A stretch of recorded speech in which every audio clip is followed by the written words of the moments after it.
آج ہم بڑے فخر سے کہتے ہیں کہ میں نے فلاں کی بھری محفل کے اندر عزت کو مجروح کر دیا، میں نے اس کے سارے راز بتا دیے، اس کے سارے عیبوں کو بتا دیا، اب وہ منہ دکھانے کے قابل نہیں رہا، اب وہ سر اٹھا کے چل نہیں سکتا۔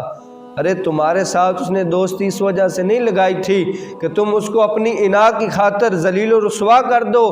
یہ بڑا مشکل کام ہے کسی کے عیب کو دیکھ کر چھپانا، اسی لیے تو اللہ نے انعام بھی رکھا ہے۔ اللہ کے حبیب فرماتے ہیں، فرمایا ایک مومن دوسرے مومن کی آنکھ میں تنکا دیکھنے سے پہلے اپنی آنکھ میں دیکھ لے کہ وہ کس درجے میں ہے۔ فرمایا ہم دوسرے کے عیبوں کو تلاش کرتے ہیں، لیکن کبھی بھی ہم نے اپنے گریبان میں یہ جھانک کر نہیں دیکھا کہ ہم کیا کر رہے ہیں۔ یہ رمضان المبارک کا مہینہ ہے، اتنا بابرکت مہینہ ہے، لیکن اس مہینے میں بھی ہم نے اپنی زبان پر کبھی کنٹرول نہیں کیا، ہم اپنی زبان کو روک نہیں سکتے۔ کیا وجہ ہے؟ ہماری طبیعت ہی ایسی بن چکی ہے کہ ہر وقت ہم دوسروں کی غیبت، دوسروں کی برائی کرنے میں مصروف رہتے ہیں۔ اس ماہ مقدس مہینے کے اندر ہم مسجد میں آ جاتے ہیں، نماز ادا کرتے ہیں اور ساتھ یہ بات کہہ رہے ہوتے ہیں، یار وہ بندہ تو مسجد میں کبھی آیا ہی نہیں ہے، وہ یہ کام تو بہت شوق سے کرتا ہے لیکن مسجد میں کبھی نہیں آیا ہے۔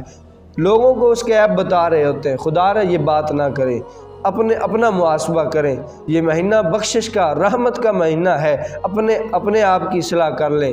برے بندے نوں میں لبن ٹریا تو برا نہ لبیا کوئی، تو جد میں اندر جھاتی پائی میتھو برا نہ کوئی۔